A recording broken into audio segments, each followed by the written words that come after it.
esta fotico que es de un nieto, ¿no? El nieto mayor que ya es un muchacho ya grande, ¿no? La puse pues como para mostrar que en ese momento era un niño sano, ¿no? Un niño sano. Mm.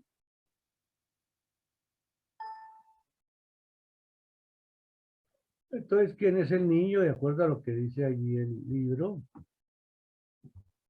y cómo la evolución de este niño en el tiempo.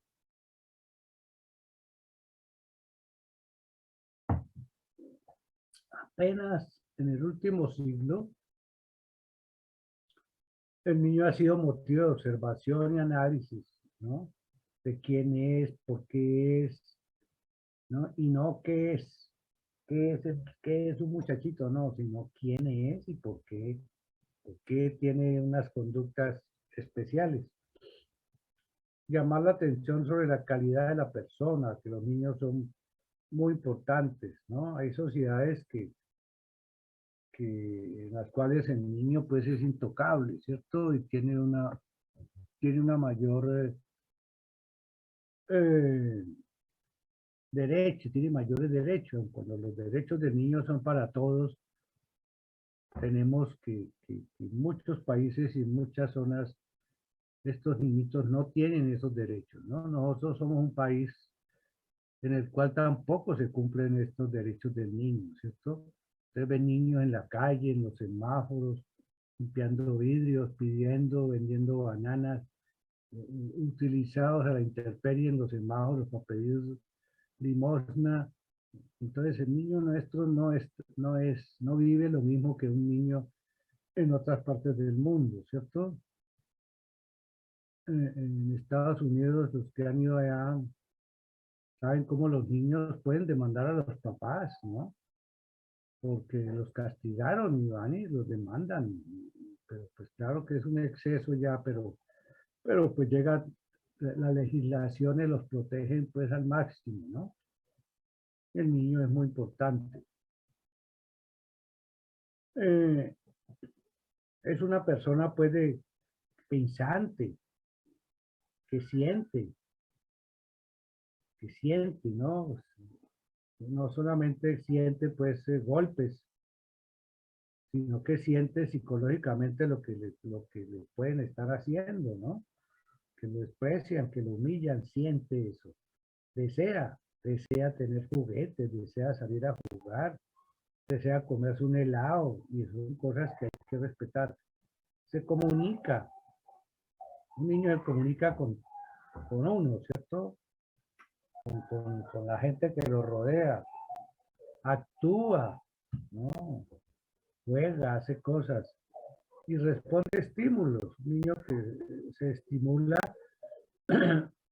sobre todo en su desarrollo, va a desarrollarse mejor que un niño que no se estimula. Por eso a veces uno envía a los pacientes o los niños pues de consulta, nos dice, llévelo, voy a enviárselo a terapia para estimulación precoz, sobre todo niños que tienen alguna patología, por ejemplo, el niño que nace con una cromosomopatía como el mongolismo. ¿Qué es lo primero que hace uno? Pedirle una cita a ese niñito en fisioterapia para hacer lo que se llama estimulación precoz, para que ese niñito que tiene una discapacidad, que es el mongolismo, o cualquier otra discapacidad, pues logre avanzar en su desarrollo, ¿cierto? Porque él responde a estímulos.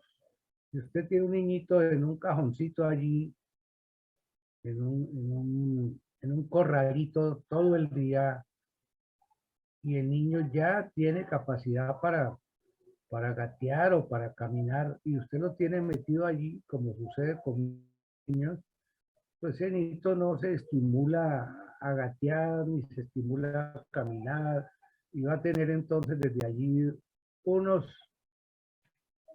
riesgos de falla en el desarrollo, ¿no? Ok. Entonces, en la época, eh, en la parte histórica, el infanticidio era común, ¿cierto?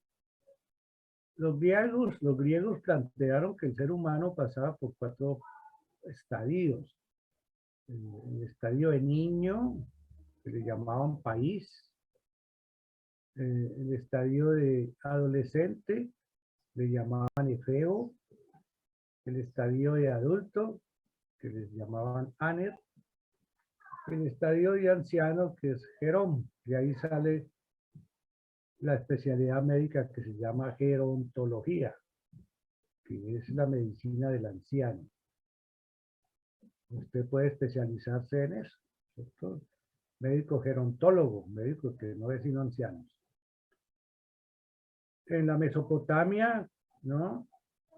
Se escribió sobre el cuidado de los niños en estas tablas de arcilla, ¿no? Ustedes saben que el descubrimiento de la imprenta fue, pues, hecha por los chinos, pues no, por los chinos no, por Gutenberg, un alemán, ¿cierto? Los chinos descubrieron la pólvora. Sobre papiro se hacía esto sobre arcilla, ¿no? Sobre arcilla. En Esparta, que es en Grecia, se consideraba que los niños eran adultos desde pequeñitos, era un adulto pequeño. Los niños eran adultos pequeños, ¿no? A los 10 días de nacidos se les evaluaba y se les mataba si se consideraban defectuosos. Usted, un niño con un defecto congénito, un mongólico, pues no había mongolismo en ese momento, sino hasta que nacían. De ahí para adelante el mongólico era muerto, ¿no? Lo consideraban que era defectuoso y los papás mismos lo podían matar, ¿cierto? El infanticidio era muy común. En Egipto ya se comenzó a escribir en papiros, ¿no? El papiro era el primer papel que existió y que era papel tomado de estas plantas del Nilo, ¿cierto? Del papiro, ¿sí? De la planta que crecía a la orilla del Nilo. Lo procesaban y ahí escribían, ¿no? Ustedes se acuerdan de esas películas épicas, en las cuales de guerras y todo, cómo el rey desenvuelve un papiro para leer un decreto o le mandan un mensaje y abre esa cosa así que como un rodillo con un papel y lo lee, ¿no? Bueno, en Atenas lo mismo que en Esparta, a los 10 días de nacido, el niñito era aceptado o rechazado, ¿no? Y al ser rechazado, pues era niño muerto, ¿cierto? Bueno, y hasta los 7 años compartían los mismos juegos. Los niños iban a la escuela y las niñas se quedaban en casa. Esto sucede todavía, ¿no? ¿Quién me cuenta recientemente dónde está sucediendo eso?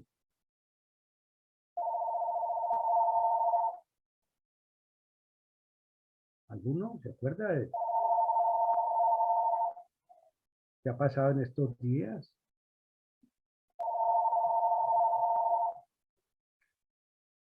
Sí, Ninguno se profe, ¿cómo es que se llama? ¿cómo que En llama donde así? volvieron los rebeldes a tomar el poder, que ya no dejan, que ya no quieren que las niñas estudien y todo, es que no recuerdo el lugar, no sé si es Pakistán, no sé si ustedes. Afganistán, muy fácil, ¿no? Los talibanes, eso lo oye uno todos los días. Bueno, entonces ustedes ven que hace 20 años los talibanes pues perdieron allá el poder y, y entonces la gente, las mujeres comenzaron a obtener libertades, ¿cierto? A poder manejar carro, a salir sin taparse todas, a ponerse las modas occidentales. Y hace pues 2 o 3 meses volvieron ellos y ganaron el poder y entonces todo cambió. Entonces ahora comenzaron a hacer lo mismo que hacían ellos antes, ¿no? La mujer es considerada como simplemente una manteca, ¿cierto? Y un instrumento de sexo para la procreación y no más. No tenían derecho, o las mujeres estaban yendo a la universidad, ahora ya no, otra vez, tienen que ponerse la burka, taparse, ¿no? Y la mujer que engaña al marido, pues la apedrean, la matan, ¿no? De modo que eso es lo que pasa y que pasaba antes y otra vez está pasando, ¿no? Bueno, entonces es la historia de los niños y si eran mujeres, pues les iba peor, ¿cierto? Y ahora estamos en muchas situaciones iguales. Este mapa, pues, para mostrar dónde es la Mesopotamia, dónde era, que es lo que actualmente es Irán, Afganistán, todos esos países, Irak, Irán, Afganistán, eso era Mesopotamia, ¿no? Los cuales esas religiones han persistido y tienen esas creencias, ¿no? Bueno, aquí no sé por qué se me dañó esta diapositiva, pero quería mostrar aquí que en estos años la lactancia natural y la lactancia artificial comenzaron pues, a estar presentes, ¿no? Sobre todo la artificial comenzó a producirse pues leche, o leche de vaca y de cabras y le daban a los niños, además de la lactancia natural. Entonces esto es una cosa vieja. Comenzaron a los juicios, los juegos infantiles, las relaciones sociales de los niños y comenzaron, sobre todo en Israel, la circuncisión de los niños como un acto pues religioso, ¿cierto? Los judíos todavía tienen esto y se circuncidan a los niños como un acto religioso. Es una ceremonia que se hace así como el bautizo nuestro de los católicos. Ellos hacen una ceremonia de circuncisión con la presencia de un rabino, con invitados, con pastel, con champaña. Yo estuve en una de esas, un pediatra que era judío y hizo este acto y nos invitó a los compañeros. Bueno, esto pues para mostrar otra vez lo que ya dije en Grecia, la cuna de la civilización, Grecia y Roma, ¿cierto? En Esparta, ustedes ven aquí como Esparta está aquí, pues en estas islas griegas. El papá podía matar al niño, la mamá pues como siempre protegiéndolo, pero el papá era el que mandaba, ¿no? Papá era el que mandaba y sacaba esto y lo mataba. Y nadie podía decir nada. Mire, infanticidio por parte del padre era permitido. Esta pues, la famosa Roma, que siempre pregunto, ¿esto qué es? Que alguno me diga estas imágenes qué son y qué representan. Pues, profe, una del Coliseo Romano ¿Y y qué la otra de pasaba, las... y qué pasaba en el Coliseo Romano? ¿Presentaban películas o arte o Era donde se producían o sea, donde peleaban. los Ahí se reunían, gladiadores? ¿Cierto? Ustedes ven sí, los gladiadores. en estos canales internacionales presentan todos los días la película del Gladiador, ¿cierto? Son películas que le recuerdan a uno esta época, el Gladiador, a las cuales los cristianos los metían allí y ponían a jugar a los leones con los cristianos, ¿cierto?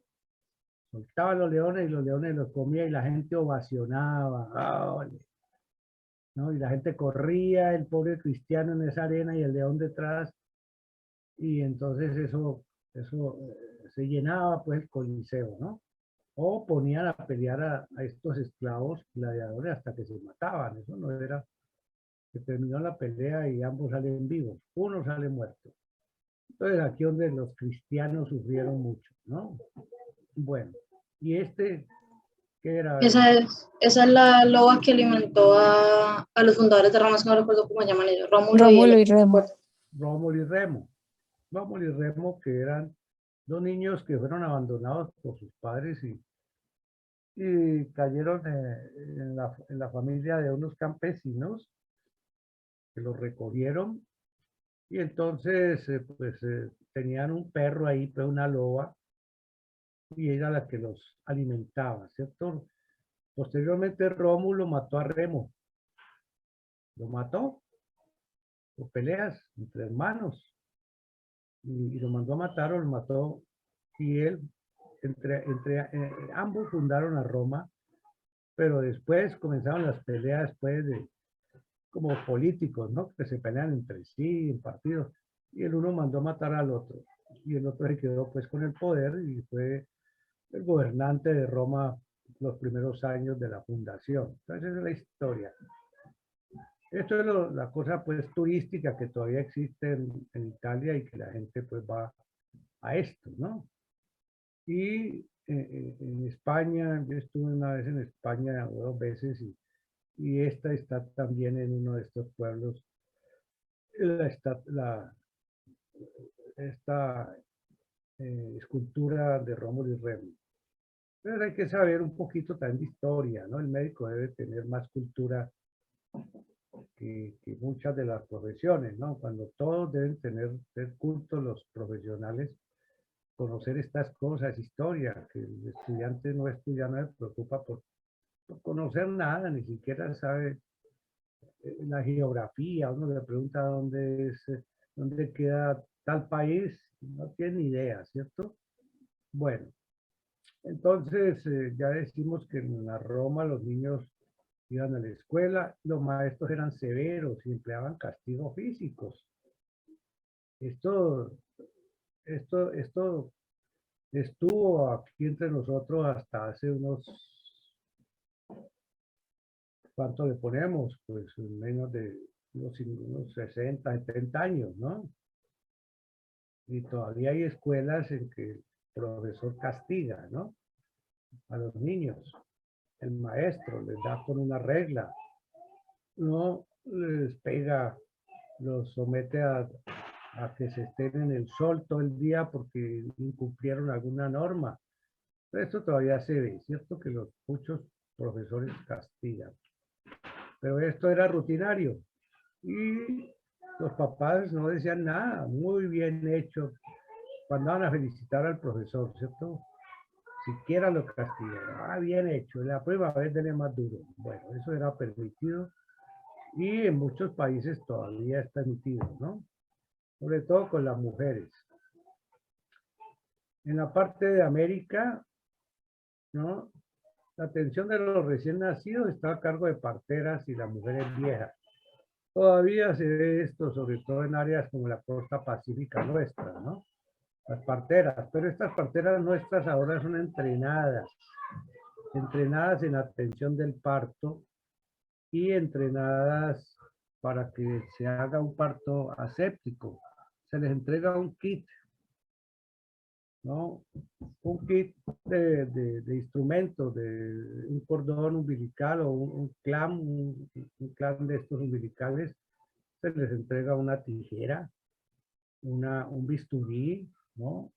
Estéril para que ellas hagan su trabajo de cortar el ombligo al recién nacido en regiones donde las parteras son las que hacen de obstetras, ¿no? Y se les enseña pues maniobras de resucitación, ¿no? Les dan una perita también para aspirar secreciones y les dan maniobras de resucitación, cómo debe resucitar un niño boca a boca, ¿no? No va a tener aparatos.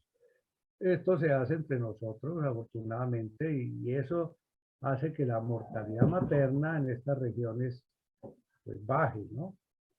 Pero en esa época pues no había eso, eran parteras empíricas. Y las viejas de la familia o de la tribu, pues en la parte indígena hacían esto. Ya dijimos que el infanticidio era práctica común también en nuestra América precolombina. Y a los niños les hacían estas cositas para que el cráneo fuera así como este número 5, ¿cierto?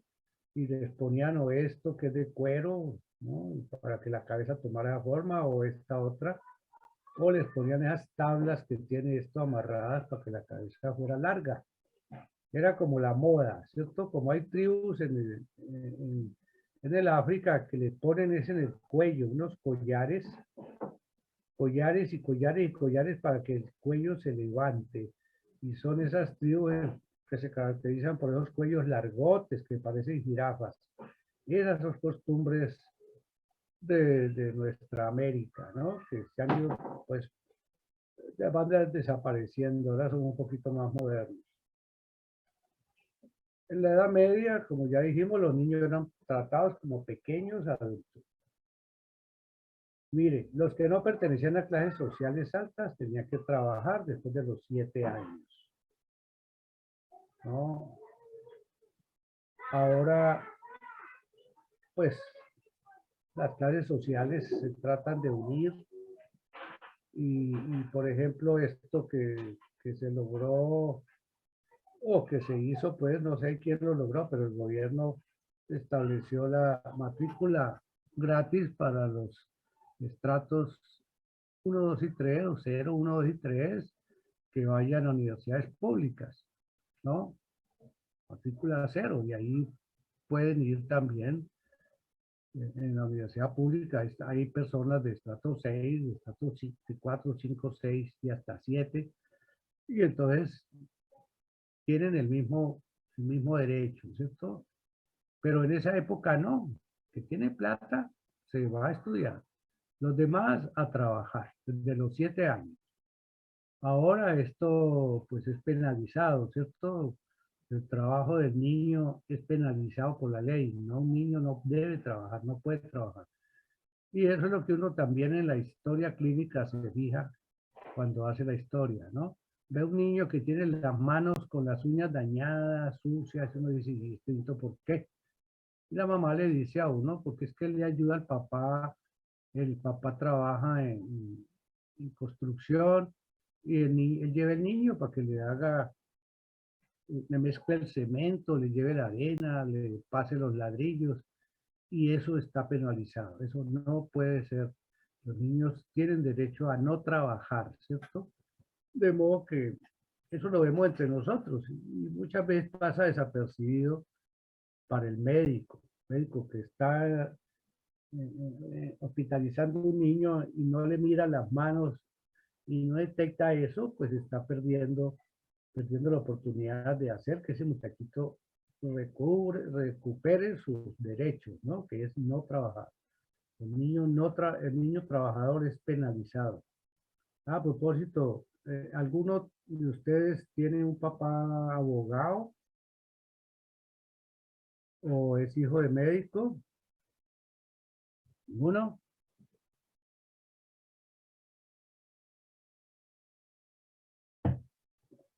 Ninguno, bueno. Porque es que cuando hay, en el grupo pasado, esta niña Cajas, el papá es juez de la República. Y entonces había cosas de estas que él nos ayudaba, pues, por intermedio de la hija. Y decíamos, ¿usted qué opina? ¿Por qué no nos dice Camila Cajas, por qué no le pregunta a su papá cómo es que está la ley de niño, no, de la ley que protege al niño del trabajo? Y ella venía y nos traía lo que decía la ley, o le preguntaba al papá cosas de esas, ¿no? Pero me gusta saber quiénes tienen hijos. En otros grupos ha habido hijos de médicos que también los utilizamos. Pregúntele a su papá que es tal cosa, es experto en tal cosa, qué piensa de esto, ¿no? De modo que por eso les pregunto tanta cosa, dónde viven, qué hacen, qué comen. Todo esto me gusta preguntar porque se puede utilizar en esta docencia que es integral, que no es lo que yo diga y punto, y que buscamos respuestas, yo no me las sé todas, buscamos respuestas en otras partes, ¿no? De modo que de eso se trata la rotación que yo hago, ¿no? No es tan impersonal como venir y dar una charla y estudian y los rajo en el examen, ¿no? Yo no tengo esa mentalidad porque yo hice el curso de docencia universitaria, ¿no? Por la Universidad Libre. Bueno, había una alta mortalidad infantil. Mire, la esperanza de vida era 30 años. ¿Alguien sabe cuál es la esperanza de vida actual entre nosotros?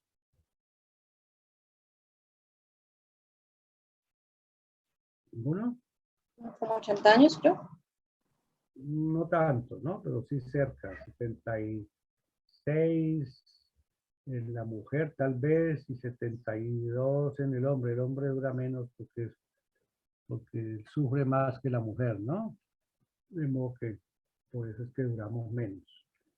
Las mujeres duran más. Es un chiste, ¿no? Bueno, entonces, esto. Miren, un niño nacía y a los 30 años ya había muerto, ¿no? Todos estos personajes de la historia, Julio César, gran emperador, murió a estas edades. ¿A qué edad murió Jesucristo? También, pues, lo mataron, pero pues tampoco duró, pues, 30 y pico de años. Bueno, esa es excepción porque ese lo mataron. Pero así, muchos personajes, Napoleón, también, ese señor duró como 40 años. Muchos personajes de la historia murieron jóvenes porque esa era la esperanza de vida. Tutankamón, ese que todavía oyen ustedes en las series de egipcias, el gran emperador Tutankamón, ¿a qué edad murió? A los 19 años. Y es famoso, pues, su tumba y todas las cosas que logró hacer. Bueno, entonces la esperanza de vida era, no alcanzaba uno a salir de la universidad, pues, ¿no? Salía de la universidad, trabajaba 2 años y se moría. Listo. El poder paterno era excesivo. Ya vimos el señor matando al hijo, la mamá rogando que no lo hiciera, pero aquí vemos uno poniéndole el pie, mire. Es un romano que usaban este tipo de calzado, una sandalia. Ahí está matando a niñito, ¿no? Bueno, entonces eso era la vida de dos pobres muchachitos. Estas diapositivas se me dañaron y quería arreglarlas, pero no lo hice, no sé. En 1472 se escribió el primer libro dedicado a los niños, ¿no? En 1400, o sea, hace 500 años, ¿no? También en 1500, también como 500 años, bueno, aquí lo que está es las fechas en que más o menos se publicaron libros sobre niños, ¿no? El séptimo año de edad era de gran importancia para el desarrollo, ¿no? Es como usted le pregunta a su abuela y ella le dice que usted le dice, abuela, ¿y usted cree que yo a qué edad comencé pues a razonar? Y ella le dice, usted comenzó a tener uso de razón a los 7 años. Y entonces entre nosotros esto también era común, Profe, ¿cierto? El niño menor de 7 años era un niño irracional, era un perrito. Dice, no, usted para qué, trátelo como un perrito porque él no tiene uso de razón. Después de los 7 años usted debía ser responsable ya. 7 años en adelante usted ya es un niño que tiene uso de razón y es responsable de sus actos. No puede cometer errores. Y esto profe, una pregunta. Es se- que yo recuerdo que una vez en una de las clases de psicopatología la doctora nos dijo que para catalogar como una enfermedad mental, una de las condiciones era ser mayor de 7 años por el uso de la razón. O sea que eso es, pues, es verídico. sí. Allá, gracias. Exacto, sí, pues los psiquiatras y los psicólogos saben más que yo esto, pero es una costumbre nuestra, ¿cierto? Ahora ya no, la gente no dice eso, pero yo me acuerdo de mi abuela y de mi mamá, que ella decía, hombre, no castigue al niño, no lo castigue porque es que él no tiene uso de razón, mi hijo. ¿Cómo se le ocurre regañarlo si este muchachito apenas va a cumplir los 7 años mañana? Y hasta hoy él no tiene uso de razón. Mañana usted lo puede castigar. Entonces esto es algo que se sabía pues muchos años antes y que todavía los psicólogos, los psiquiatras, pues lo tienen como parte del desarrollo, algo importante, ¿no? Que es la maduración cerebral, que lo vimos en la curva esta que ya les mostré otra vez, en el cual el desarrollo del cerebro se da más o menos el 98% o 94% se da hasta los 6 años. A partir de los 6 años el cerebro crece lentamente y es donde va acumulando conocimientos. Pero esa maquinaria está lista a los 6 años. Por eso todo lo que pase en un niño antes de los 6 años es grave. Si a un niño le da meningitis en estos primeros 6 años, ese cerebro quedó dañado, porque está en pleno crecimiento y desarrollo, ¿no? Si le da cualquier si el niño sufre un trauma craneoencefálico a esa edad, pues le daña el cerebro. Y muchas de las enfermedades, la tos ferina, que puede producir hemorragias cerebrales por la tos que se presenta, daña el cerebro. ¿Qué más daña el cerebro, como vamos a ver esta semana? La desnutrición. En el libro de Ayepi dice, no solo se desnutren los huesitos, ¿no? Ni la piel, se desnutre el cerebro. Y un cerebro desnutrido es un cerebro que se pierde, ¿cierto? De modo que esos conceptos son básicos y esto de los 7 años pues tiene que ver con ese crecimiento de la curva que ya mostramos, que llega casi que llega al 100% entre los 6 a los 6 años. De ahí para allá el crecimiento va a ser muy lento. Inicialmente la cabeza crece 1 centímetro por mes durante los primeros 3 meses. 0,5 centímetros, perdón, 2 centímetros por mes en los primeros 3 meses, o sea, 6 centímetros en los primeros 3 meses de vida, cuando nació. Entre los 3 meses y los 6 meses crece 1, o sea, 6 y 3, 9. Y entre los 6 meses y el año crece 0,5 por mes, o sea, que crece otros 3, o sea, 3, 6 y 6, 12 centímetros. Entonces, si el niño nace con un perímetro cefálico de 35, 37, pues súmele 12 y eso da 47, 48 cuando ya tiene el año, ¿cierto? El perímetro cefálico normal. De ahí para adelante debe llegar como a 50. Y eso llega cuando ya tiene la pubertad, ¿cierto? En el cual el crecimiento se hace 1 centímetro por año. O sea, ya es mínimo, 0, 0, 20 y pico, para llegar al 50, 51. Ok, entonces tiene razón pues esa teoría, ¿no? Los libros de salud se comenzaron a publicar libros dirigidos a mantener la salud, ¿cierto? Estas diapositivas se me dañó, no sé por qué, esto mismo que esta, en la cual se mencionan unos famosos señores. El de la mitad aquí es Freud, ¿cierto? El que está en blanco aquí, no sé cómo hacer ¿qué puedo hacer en este momento para que esto llegue? Nada. ¿Ustedes que saben de esto? Bueno, entonces, aquí alguien que se preocupó por la educación fue Enrique, ¿qué se me está llamando aquí? Juan Enrique Pestalozzi, ¿no? Uno de los que primero se dedicó a la educación del preescolar. Aquí en la mitad, en ese blanco, está Freud, que ustedes lo conocen ya y va a ser el referente cuando estén allá en psiquiatría. Freud, que habló ya de la sexualidad del niño, ¿cierto? Bessel hizo las tablas de desarrollo psicomotor, que las vamos a ver. Todavía se usan y eso no cambia, ¿no? Las tablas de desarrollo de Arnold Hessel. Este señor Piaget, que hay colegios que se llaman Jean Piaget, ¿no? Es un francés que se preocupó por el desarrollo, por estudiar el desarrollo cognitivo del niño, cómo el niño adquiere conocimientos. Y este otro, que se me olvidó el nombre, Erikson, ¿no? Ya comenzó a mirar cómo el niño se socializaba, como ser humano, ¿no? Durante toda su vida, cómo el niño se integra a la sociedad.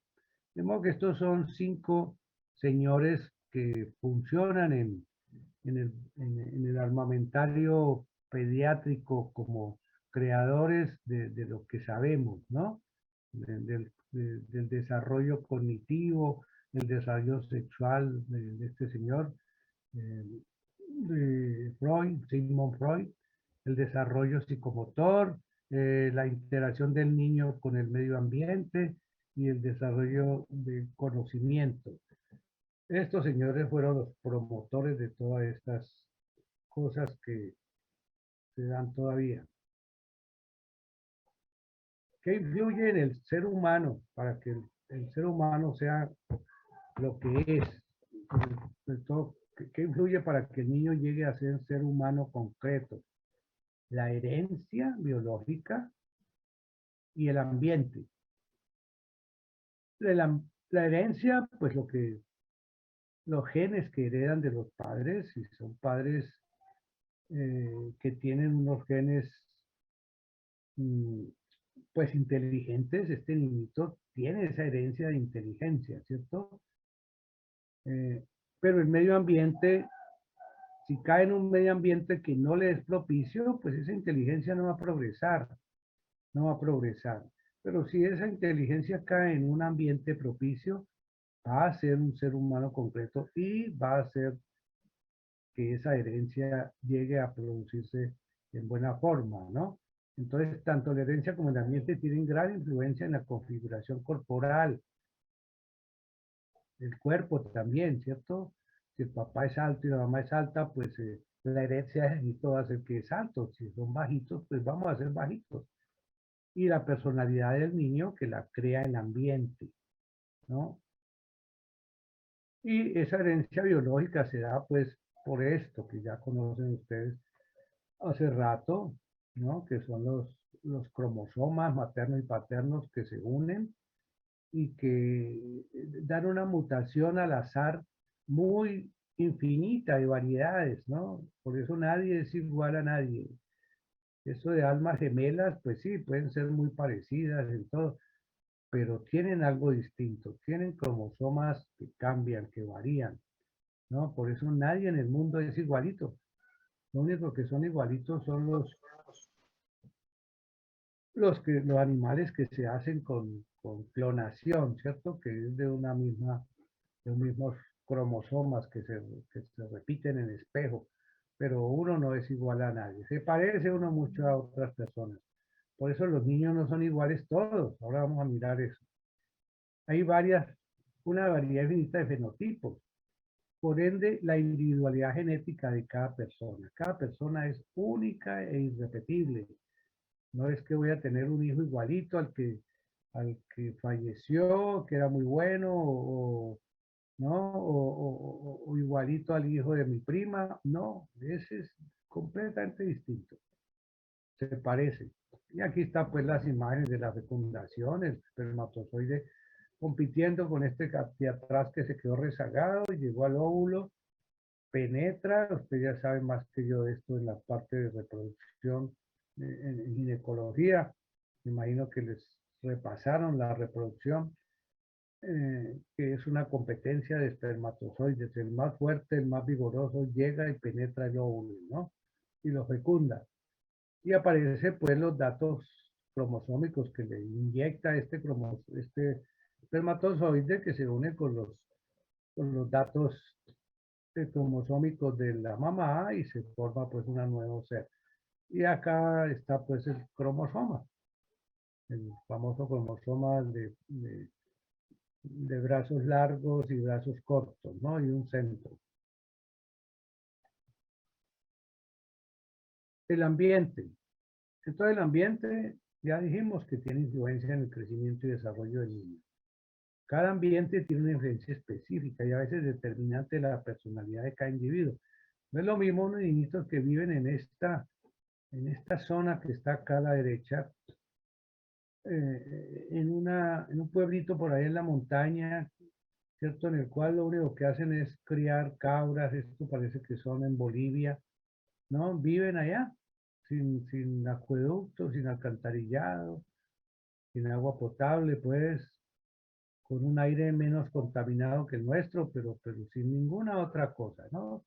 Nacen, crecen y se dedican pues a la agricultura o a criar cabras en estas zonas desérticas.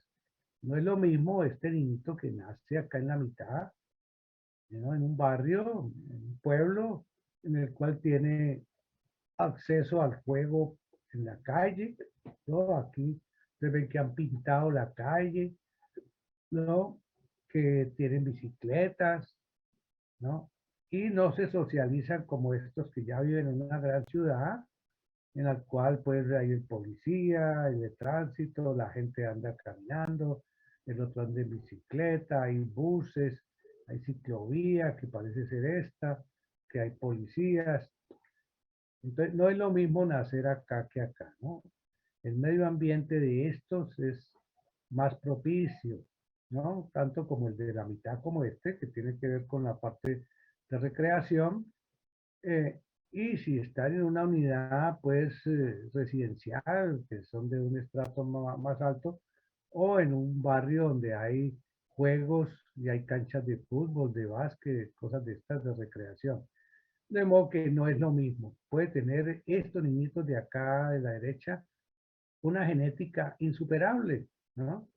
Un papá con una gran inteligencia, con un cerebro capacitado, pero que ese cerebro no le mete nada. Es como tener un computador, uno limpio, reseteado, ¿no? La información no tiene, pero usted tiene un computador muy fino. Es un Hewlett Packard o un Dell o cualquier marca buena. Entonces, si no tiene información, pues ese computador es muy bueno y le caben hijo de mil cosas, pero si no lo usa, si no lo trabaja, pues eso para qué sirve, ¿cierto? Entonces lo que pasa con estos niños de mano derecha.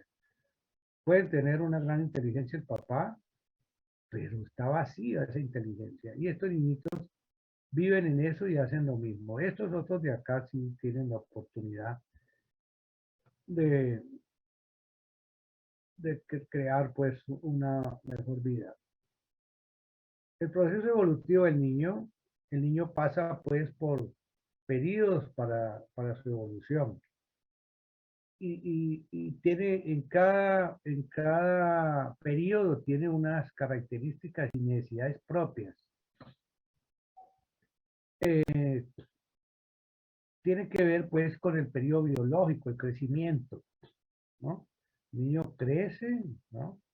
Biológicamente, pero también crece emocionalmente, ¿no? Los niños, si usted cría un niño apático, un niño retraído, un niño que no recibe amor, pues ese niñito va a tener un desarrollo emocional diferente, es un niño que va a crecer, ¿no? Y va a ser un estudiante por allá solo, que no se comunica con nadie, que tampoco se emociona con nada, pues si gana una etapa un colombiano en la vuelta, en el Tour de Francia, no siente emoción, ¿no?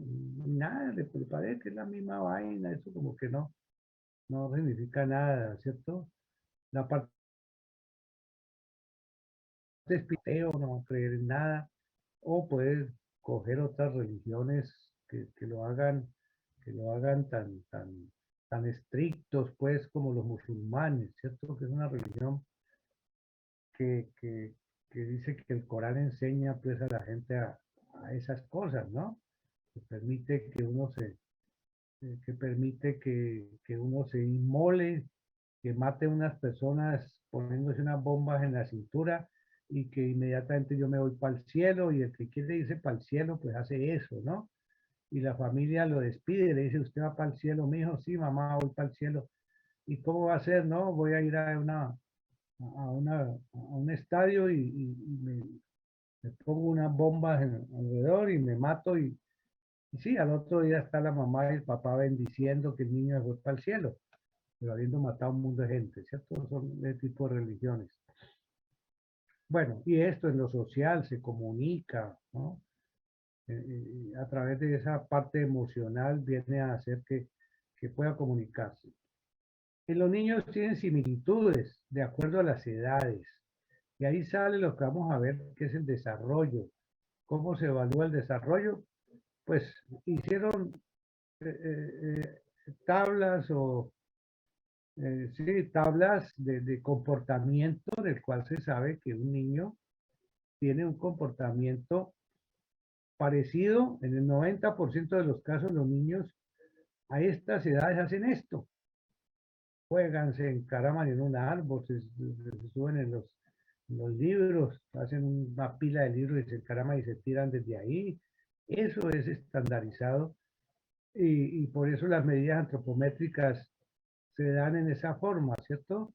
A esta edad los niños pesan, tallan, tienen un perímetro cefálico igual, ¿no?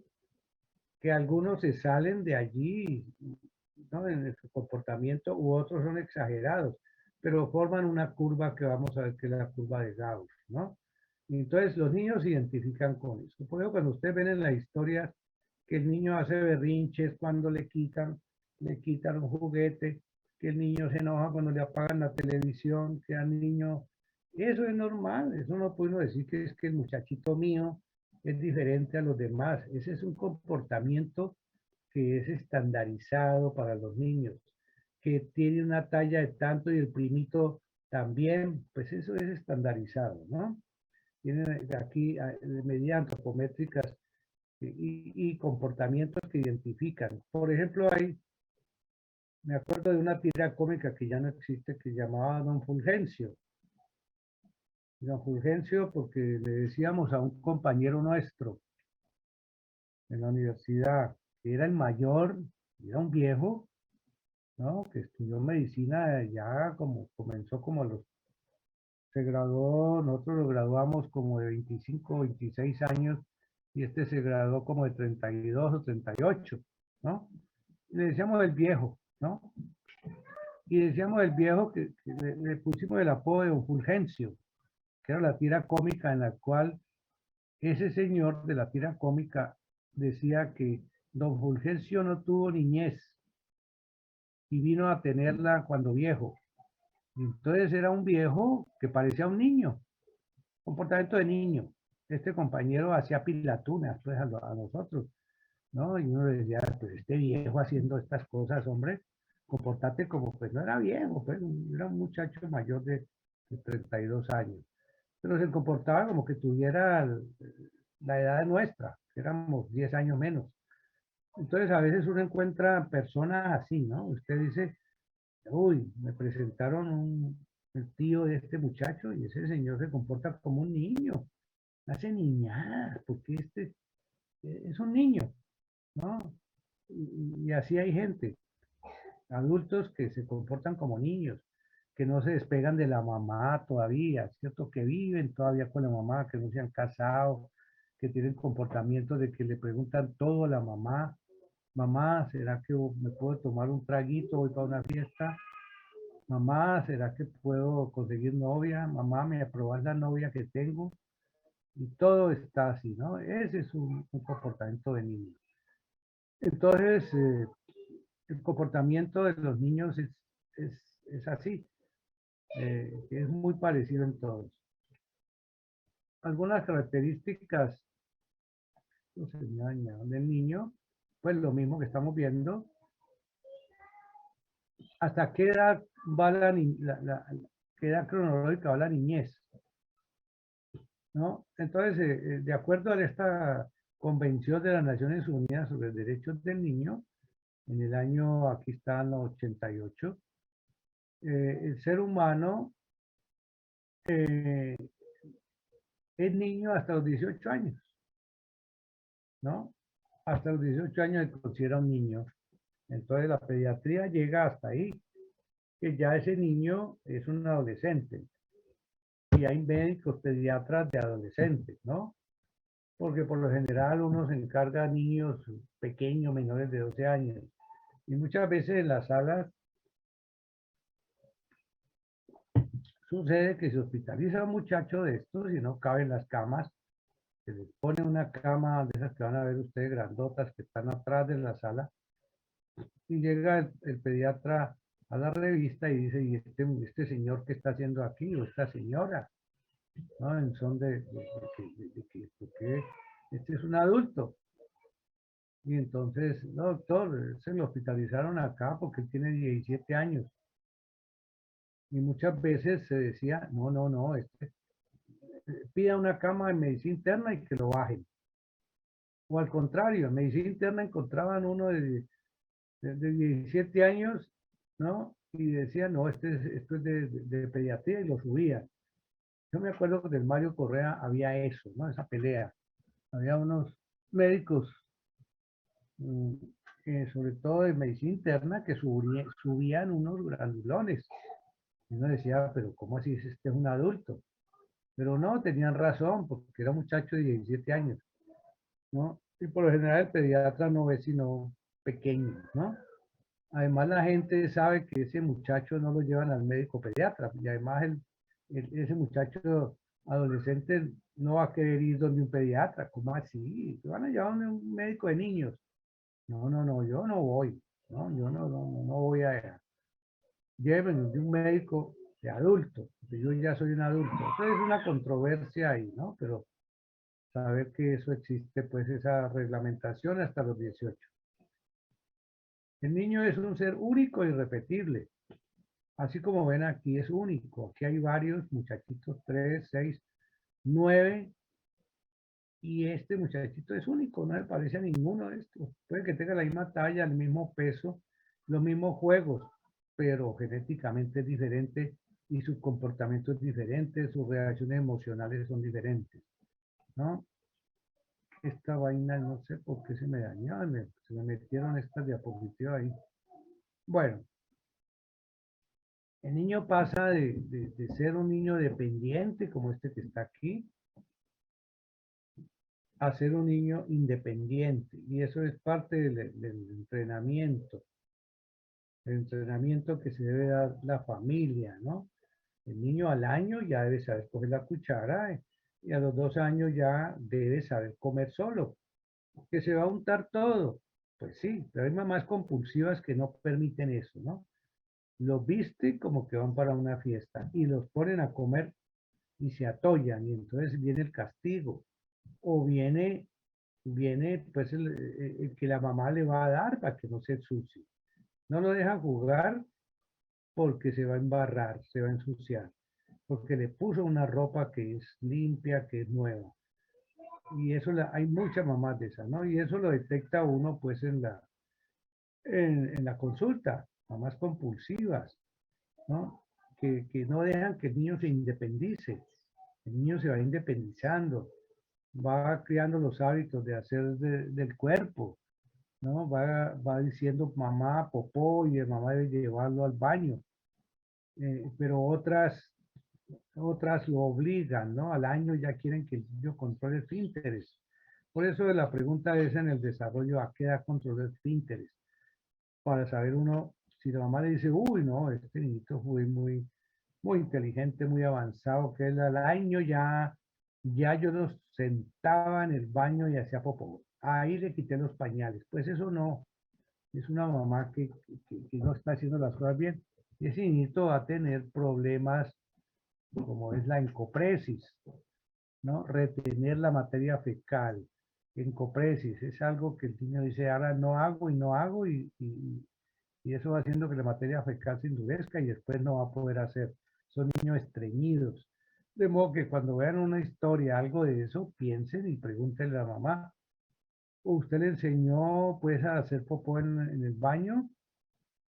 Y la mamá le va a contestar, claro, yo al año ya lo sentaba. Yo le compré una vaselillita y a las 6 de la mañana lo sentaba, haga popó o si no, no doy el tetero. Entonces, esas son cosas que uno detecta en la historia clínica. Acá en esta parte dice cómo la satisfacción de las necesidades básicas y la estimulación, ¿cierto? Esto que ya dijimos, las necesidades básicas es comer, poder dormir bien, tener un techo, tener recreación, ¿no? Todo esto. Y esto anterior, la heterotomía, la autonomía, es lo que ya dijimos. El niño tiene que ser autónomo. Y muchas veces no se da eso, ¿no? el niño capta sentimientos y también genera, ¿no? Usted puede estar de muy mal genio ahí sentado aburrido y le aparece un niñito y le pregunta, ¿qué tenés? ¿Usted cómo se llama? Usted cambia ahí mismo, ¿cierto? Le genera sentimientos, como que le alegra el que ese niño le pregunte a usted quién es, o qué está haciendo, o por qué está aburrido, ¿no? Y también, además, capta sentimientos. Si usted le hace mala cara a un muchachito en la consulta, si usted se aparece hosco ahí en la consulta, el niñito mismo le capta eso y dice, uy, este señor me va a pegar, me va sobre todo a inyectar, porque las mamás lo amenazan muchas veces a los niños, te voy a llevar donde el doctor para que te inyecte, para que te ponga una inyección. Cuando el niño ve a ese médico ya tiene miedo.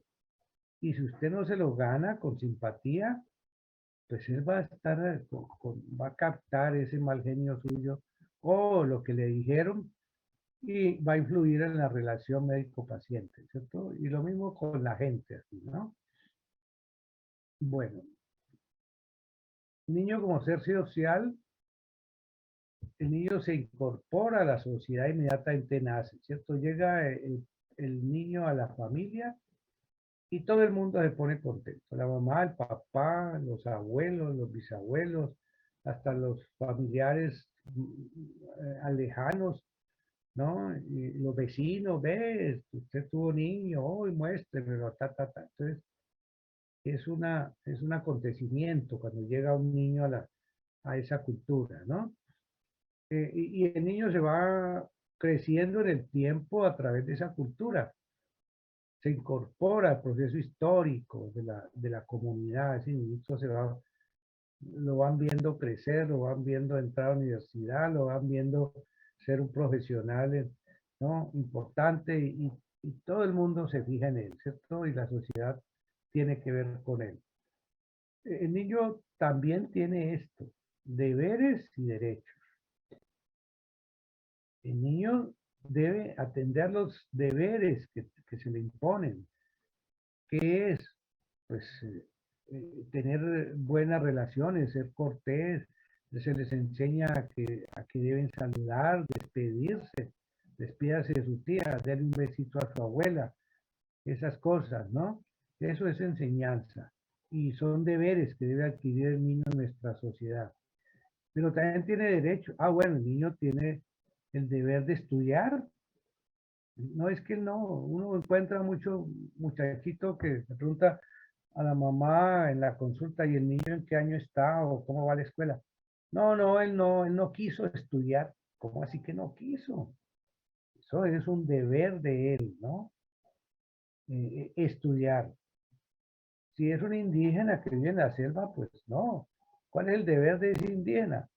Ese muchachito, ayudarle al papá a conseguir comida, a ir a matar micos, ¿no? A coger culebras para comer, cualquier cosa, ¿no?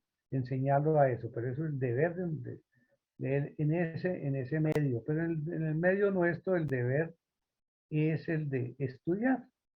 ¿Cuál es el deber de ustedes? El deber de ustedes es que la inversión que hicieron sus papás, yo les digo esto porque 3 hijos míos en universidades privadas, un colegio privado es muy costoso, ¿no? Costosísimo. Y entonces, ¿cuál es el deber de ellos?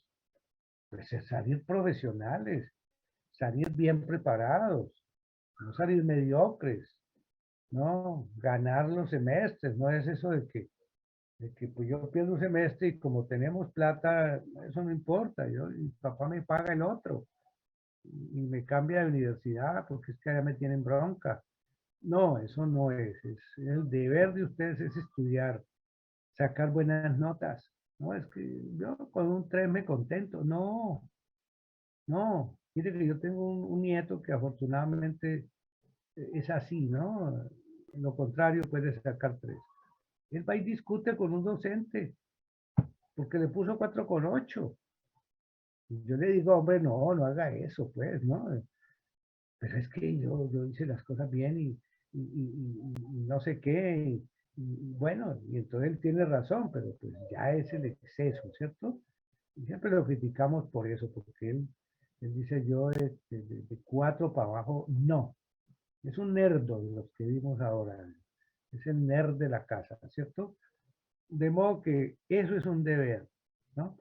Pero también tiene derecho a que a jugar, ¿no? Tiene derecho a que le pongamos la televisión en ciertas horas, tiene derecho a salir a la calle con amigos a ciertas edades, y va llegando la pubertad, tiene derecho a que pueda salir a una fiesta, ¿cierto? A bailar, de pronto no a tomar trago, pues, o licores, pero sí tiene derecho que lo dejen salir. Pero hay muchachitos que no, y sobre todo las mujeres, ¿no? Las cohíben, que no puede salir. No, no, no, no, no, y no, y no. Mamá, ¿me dejas ir a la fiesta de mi amiga que le van a celebrar el cumpleaños y yo me quedo en la casa de ella? No, no se puede quedar. No. Y vamos a ir a recogerla a las tal hora. Pero mamá, si la fiesta, por lo menos déjame hasta la 1. No, a las 11 va su papá. Entonces, tiene derecho a cierta libertad, ¿no? No, no libertinaje. Entonces, tiene derecho a eso. Y en eso lo vemos en la consulta pediátrica, ¿no? Ustedes, y deben buscarlo ustedes, ¿no? Y aconsejar a los papás de ese niñito, mire, y si ustedes no son capaces, le dicen, la voy a mandar donde la psicóloga para que hablen de esto. Ustedes no están haciendo las cosas bien, señor papá y mamá, ¿no? No delante del muchacho. Le dicen, fulanito, salió un momentico, anda mira a ver si está lloviendo. Y vea, señor y señora, papá y mamá, o mamá, esto que ustedes me acaban de decir no es lo que deben hacer ustedes con este niño o con esta niña. Ella está en estas condiciones puberales y ella tiene derechos.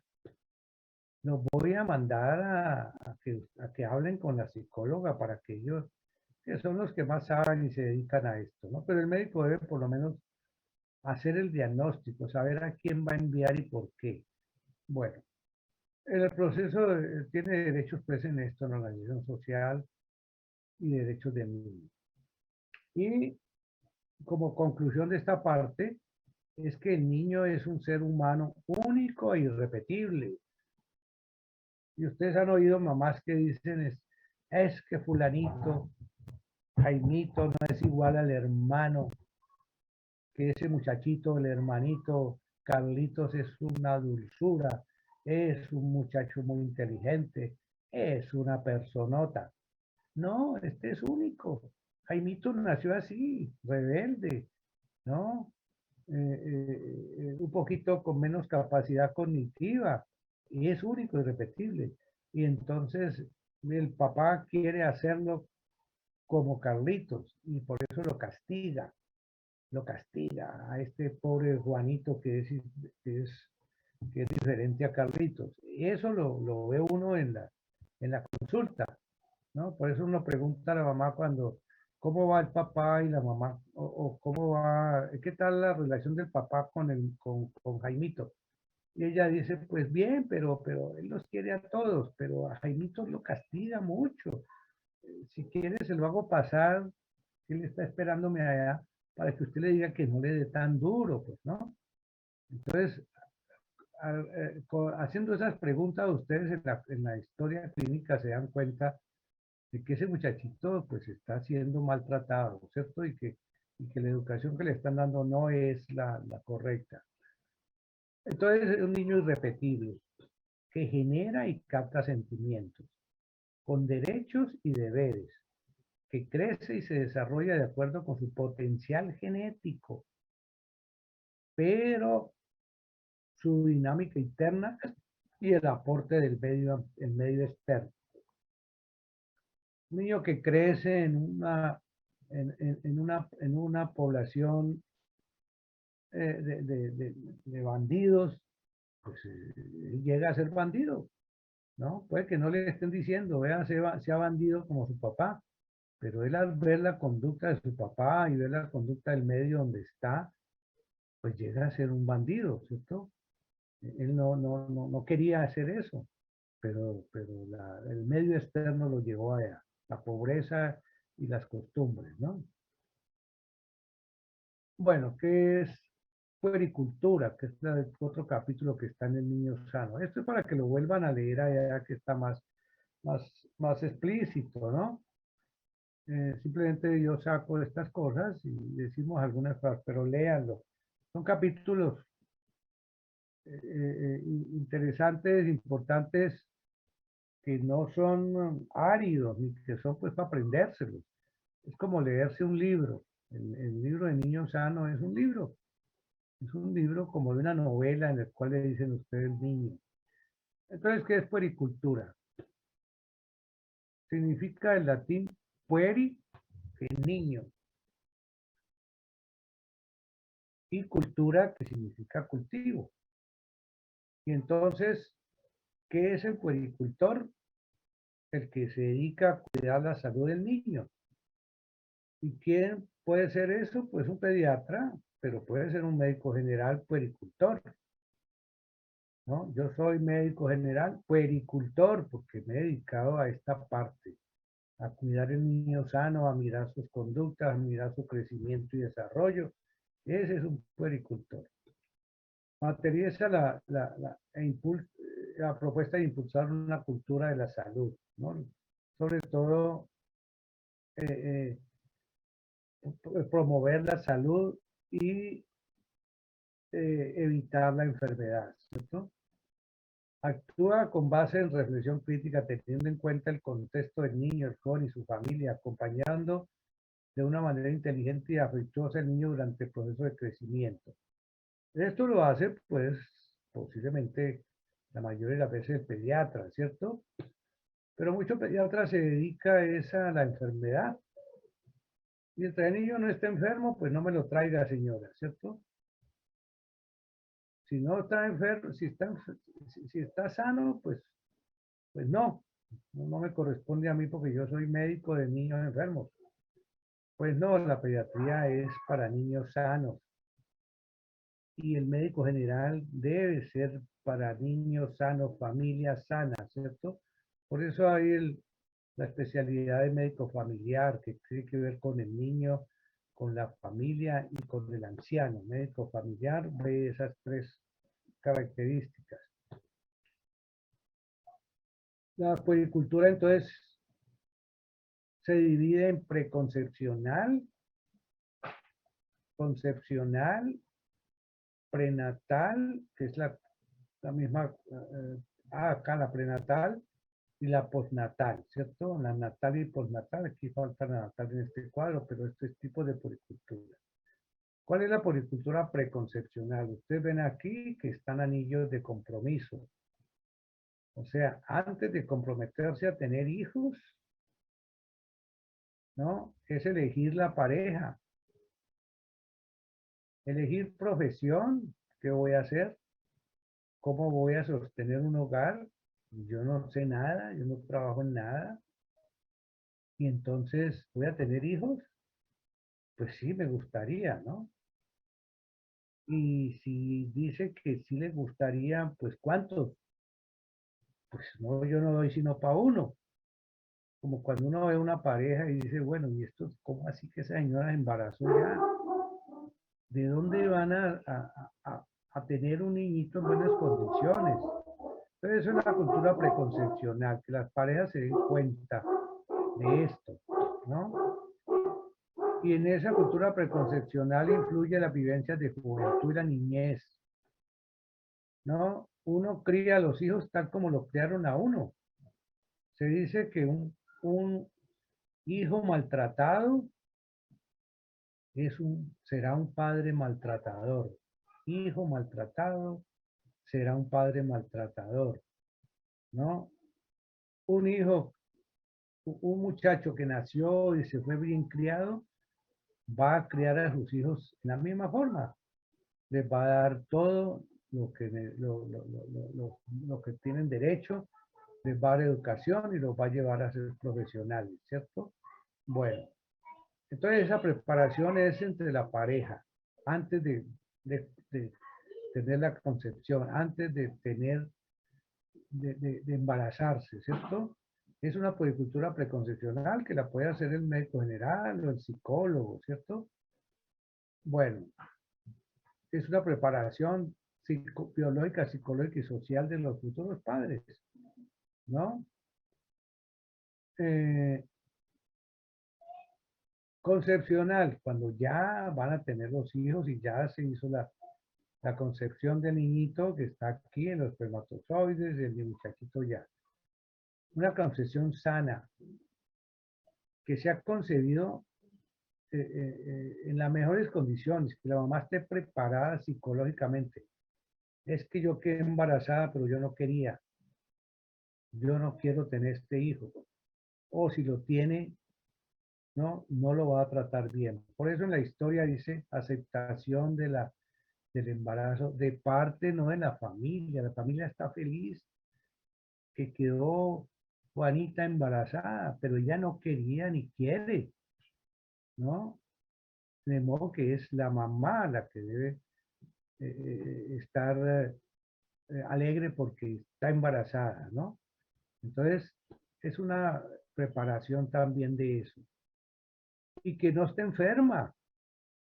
Pues, si está enferma, si sufre una enfermedad curable o incurable, bueno, incurable a veces deciden no tener hijos, ¿cierto? También. Si es una enfermedad que sufre de tal cosa, pues esperemos que le hagan el tratamiento. Esperemos que esté bien, que ese feto se vaya a desarrollar en una mamá sana, que no esté nutrida, que tengamos con qué comer, pues esperemos que me va a ir mejor el próximo año, porque la empresita que tenía quebró, la empresa, y entonces el próximo año yo pienso recuperarme. Entonces no tengamos hijos ahora, ¿no? Esperemos a ver y el embarazo esperemos que lo hagamos a mediados del próximo año, cuando ya yo pienso que me va a ir mejor, ¿no? Que la fecundación se realice en el mejor momento biológico, psicológico y social de la pareja. ¿Estamos de acuerdo en tener un hijo? Sí. O el marido dice, no, compañero, no, mi hija, en este momento no. No, porque esto llega hasta que él, es tanto la insistencia de la mujer que sí, que él se niega a tener relaciones sexuales, ¿no? Y porque es que yo no quiero tener hijos, y por eso no voy a tener relaciones sexuales. Y viene pues la desmembración de la pareja, ¿cierto? Del matrimonio, ¿no? O ella no quería y él sí. Pero no usaste condón, no, es que yo quiero tener hijos, pero yo no. Y punto, ¿no? Y tiene ese muchachito que va posiblemente a ser maltratado. En algunas puede ser involuntario. Entonces, concepcional es esto. Prenatal, pues esto ya, está embarazada, están felices, ¿cierto? Tiene un monitor la mamá aquí, ¿no? Tal vez poniéndole canciones, ¿no? Melodías de Beethoven, que es lo que hay como recomendación. Hay unos disquitos de Beethoven que se aconsejan poner en el medio ambiente donde la mamá está mayor tiempo, que el niño ya está oyendo esas melodías, ¿no? Y entonces aquí viene el cuidado prenatal, que es lo que ustedes ya pasaron por ahí, ¿no? En el control prenatal, el tomar estas hierro, calcio, ácido fólico, ¿no? Las prácticas saludables durante el embarazo, la alimentación, ponerse las vacunas, ¿no? Las relaciones sexuales que se deben dar hasta cierto punto, hasta cierto momento. Todo eso, crecimiento intrauterino que sea adecuado, prenatal. La natal, que esta mamá vaya a ser atendida por un médico. Puede ser general, pero que sepa bien de eso. Que haya un sitio que la mamá tenga asegurado que su parto va a ser atendido en el Hospital Mario Correa o en la Clínica Valle de Lili, que tenga una EPS, que haya tenido control prenatal, lógicamente, ¿no? Que en ese sitio donde va a ser atendido el niño haya una, una, una fuente de calor, ¿no? Una fuente de calor donde nace el niño y se pone inmediatamente. Un aspirador para aspirar, que haya oxígeno, ¿no? Todas esas cosas, que haya una personal de salud allí entrenado para atender ese muchachito que acaben de hacer. Porque cualquier cosa que falle aquí, este muchachito va a fallar esa puericultura, ¿no? Si va a ponerse cianótico, va a tener dificultad respiratoria y de ahí comienzan las patologías. Entonces, y va a tener una falla pues en el crecimiento y desarrollo. Si hay una anoxia cerebral, pues se afecta esto, el cerebro se afecta por la falta de oxígeno y por la falta de glucosa, ¿cierto? Si el niño hace una hipoglicemia en el momento del parto, pues va a ser un niñito que va a tener una patología. La postnatal, ya se encarga aquí pues el médico general o el pediatra, la enfermera, ¿no? A mostrar cómo debe alimentarse, el médico le dice, le recomienda la lactancia materna, a este que está gateando, ¿no? Cómo lo bañan todos los días, con qué tipo de agua, qué jabones usa, las vacunas, qué vacunas le debe aplicar, cuándo lo debe traer a la vacuna, control de niño sano. Le señala pues el vínculo afectivo, ¿no? Que el niño debe ser cuidado con afecto. Y la disciplina, ya más adelante la disciplina de esto, ¿no? Tiene que aprender a tiene que ir al baño, hacerse aseo, bañarse por la mañana, ¿no? No ensuciar la ropa que le acaban de poner. Cuando llega al colegio, pues lógicamente ya va a estar sucio, pero se va, tiene que cuidar los zapatos, no quitárselos, pues, en cualquier forma. Esto de la higiene y la disciplina. Esto es puericultura postnatal que se va enseñando en la medida que uno está viendo el pacientico y se enseña en el momento de la consulta. Ok. Luego viene esto que es la salud, ¿no? La salud que está dada por estos conceptos de salud. El concepto de salud, dice la OMS, Organización Mundial de la Salud, dice que es el completo bienestar físico, mental, social y no solamente ausencia de enfermedad. No solamente es este bienestar físico, que sería ausencia de enfermedad, ¿no? Sino mentalmente y socialmente. Un niño que se desarrolla integrado a la sociedad, que tiene una mente pues abierta, no es un niño que esté retraído, lleno de problemas, lleno de cosas, ¿no? Un niño que tiene problemas de estos, de comportamiento, no es un niño sano. Por más que no le dé ni una gripa, este niñito tiene trastorno del comportamiento o no se relaciona con los demás, un niño apático. No es el cuento de que es que él es así, el papá es así, la tía es así. No, este niñito tiene un problema y hay que tratar de resolvérselo, no seguir con que la familia es así, ¿no? Otros conceptos de salud que es sensación subjetiva de bienestar, ¿cierto? Equilibrio físico, psicológico, que es más o menos lo mismo resumido acá. Capacidad de funcionalidad social, lo mismo que dice aquí. Armonía del ser humano consigo mismo, que sería pues físico y mental, con los demás en la parte social y su entorno, en el medio ambiente. Como resultado combinado de varios factores que interaccionan entre sí y se pueden agrupar en herencia, ya vimos la herencia, el medio ambiente, el comportamiento y servicios de salud, que entra aquí pues la parte médica, de que tenga servicios de salud. La salud es es un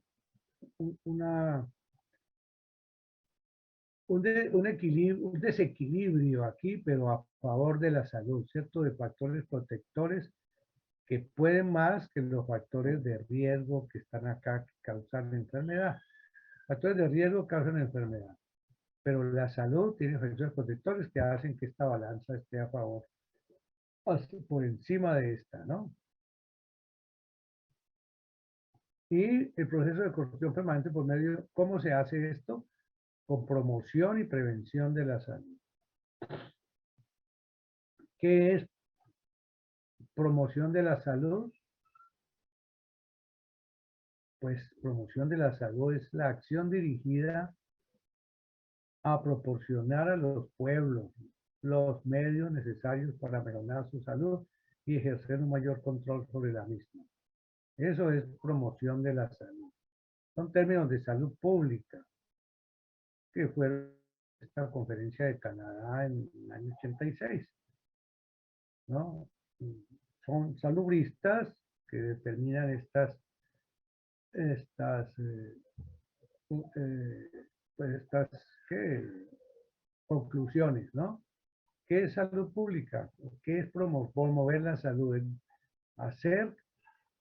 crear medios a los pueblos. Por eso los gobiernos son criticados pues, por el manejo de los hospitales, por la quiebra de los hospitales. Ustedes ven que en estos días hubo una huelga médica por ahí no recuerdo en qué parte de Colombia, de los médicos porque no les han pagado los salarios hace un poco de meses, ¿cierto? Y en la semana pasada hubo unas manifestaciones en las cuales una de las causas era esa. Y los manifestantes pues buscan algo para salir pues a la calle a protestar. Y esto es una cosa pues que se hace, ¿no? Y que es válida. Pero es una de las cosas que protesta el país por el problema de salud que tenemos, ¿no? Ustedes saben que las EPS no funcionan bien, eso es un lío. Bueno, y que en estos 2 años, ¿cuál fue la prioridad del país? La vacuna. Y se insiste y sigue insistiendo, es una prioridad de salud pública, proporcionar a los pueblos medios para mejorar su salud, para que no nos dé el COVID, ¿no? Y cosas así. Entonces, la promoción de la salud en la niñez debe favorecer ambientes adecuados para crecimiento y desarrollo del niño y el joven, que estimulen la incorporación progresiva de hábitos saludables en su vida cotidiana. ¿Y cuáles son los hábitos saludables para un niño? Alimentación sana y ejercicio. Ejercicio, salud es alimentación sana y ejercicio.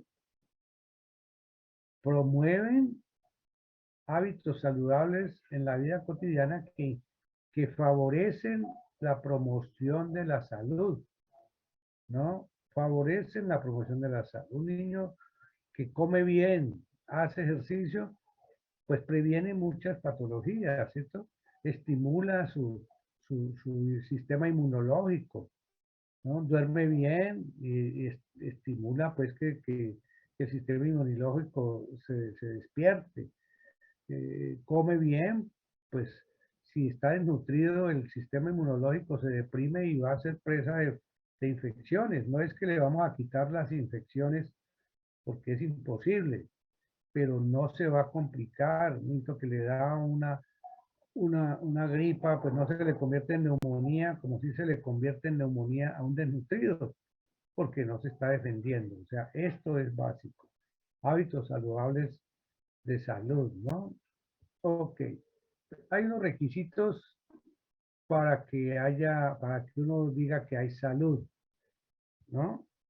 Que son estos. Entonces uno se pregunta si en el país nuestro hay salud.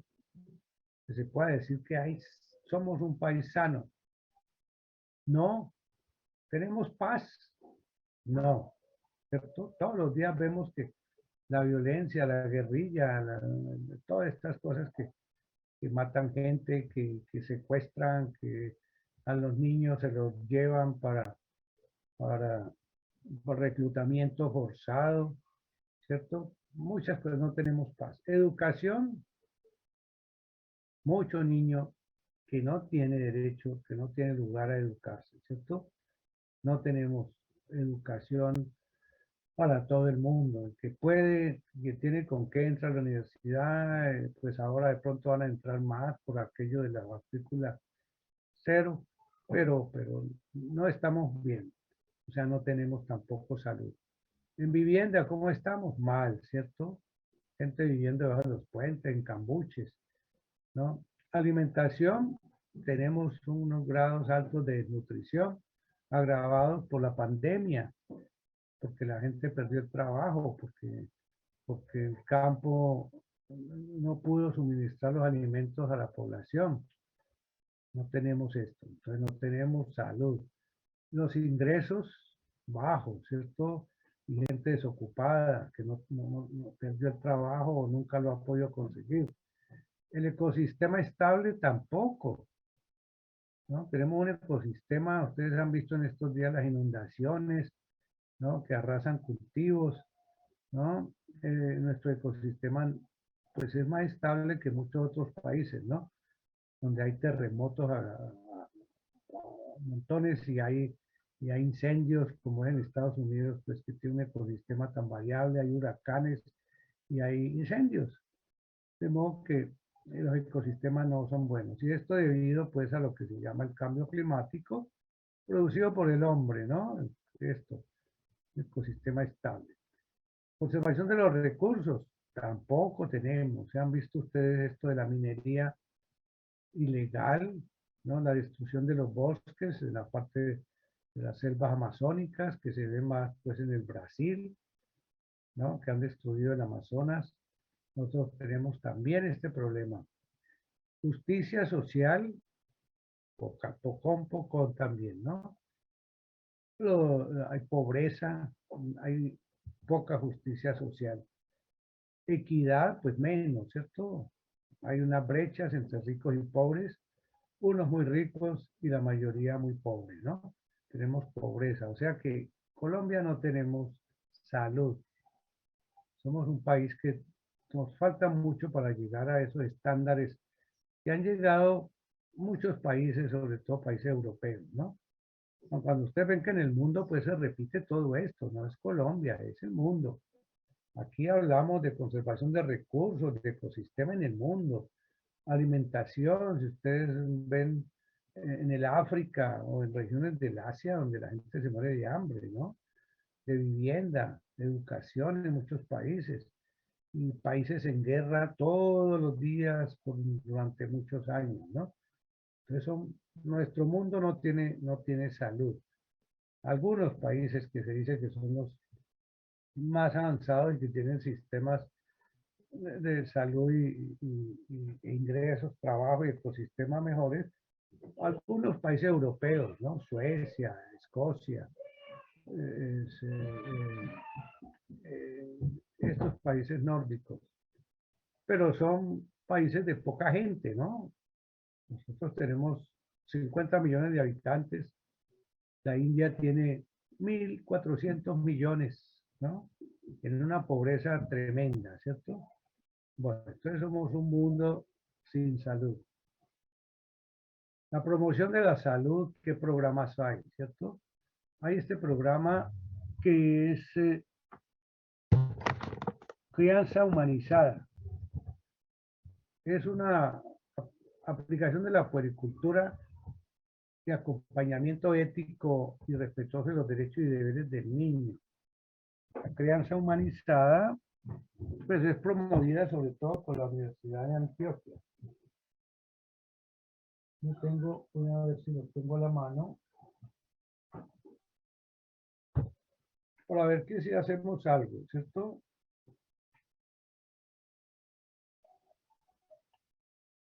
Este folleto que se llama Crianza y Salud, ¿no? De la Sociedad Colombiana de Pediatría, que sale cada 2 meses, y aquí habla de, este es de la Navidad del año pasado, una nueva Navidad, y entonces hablan de las cosas de Navidad, ¿no? Necesidad y derecho de los niños, miren, aquí tiene derecho a que le celebremos la Navidad, que le demos regalos, todo eso, ¿cierto? que este fin de semana Halloween, que es algo que nos metió aquí, pero que es gringo, pero ya la gente sabe que eso es parte de lo que los niños se divierten. Se les llama aquí el Día de los Niños, ¿no? Pero pues es un día diferente que en Estados Unidos y en estos países es el Día de las Brujas, ¿no? Que se tiene eso como creencias, pero nosotros lo hacemos como el Día de los Niños. Entonces hay entidades que se dedican a esto de crianza y salud, como es la Universidad de Antioquia a través de folletos y educación a la gente, ¿no? Acompañamiento de la familia lactante. Esto lo vieron ustedes, ginecología, obstetricia, no sé si lo ven estas cosas, pero pues son cosas que deben ver, ¿cierto? Porque estos son programas que están establecidos por el Ministerio de Salud en los centros de salud, programas de acompañamiento de la madre gestante, ¿no? Asesoramiento, orientación a la familia en el proceso de gestación. Necesitan las mamás embarazadas para darle charlas de alimentación, de conocimiento de su embarazo y acompañamiento pues en el posparto, ¿cierto? Y todo esto. Eso me imagino que se está dando y que ustedes van a tener que trabajar en esto cuando estén como médicos generales, no es como obstetras, esto es medicina general. Salud integral para la infancia, CIPI, también había un programa que yo no sé si se sigue dando, acompañando al niño y a su familia en el proceso de desarrollo integral, aplicándose a la puricultura, enseñándole a la mamá aquí a cómo se alimenta el niño en las diferentes etapas de la vida, ¿no? Esto se hacía, yo creo que sigue haciéndose, ¿cierto? En salud pública. Bueno, entonces esto es algo que es programas y proyectos. ¿Qué es prevención de la enfermedad? Pues ya vimos que promoción de la salud es esas acciones que se dan para que la gente tenga salud, ¿no? ¿Y qué es prevención? Conjunto de principios y acciones que se hacen antes de que aparezcan los problemas de salud con el fin de evitar que se presenten, bien en un individuo o en una colectividad. Esto se dio en esta declaración del 94 de un congreso internacional en Medellín. Esto salió, esta definición salió de ahí, ¿no? ¿Y qué se hace para prevenir la enfermedad? Pues atacar los factores de riesgo, ¿no? Que es la estructura causal de la enfermedad. Factores de riesgo hacen que se presente, que es esto lo que hace que se presente la enfermedad, ¿cierto? Si yo no tengo factores de riesgo, pues prevengo que se produzca enfermedad. Y se debe intervenir, pues, si tengo factores de, si no tengo, pues no voy a tener la enfermedad. Si tengo factores de riesgo, pues debo intervenir para que la enfermedad no se presente. Eso es prevención de la enfermedad, ¿cierto? Factores de riesgo actual para el COVID, sí, tenemos todos, ¿no? Pero ¿cómo lo prevengo? Pues con las medidas de bioseguridad, que es lavado de las manos, tapaboca, distanciamiento y la vacuna, prevenir la enfermedad, ¿cierto? Bueno, a propósito, ¿a cuántos de ustedes les ha dado COVID?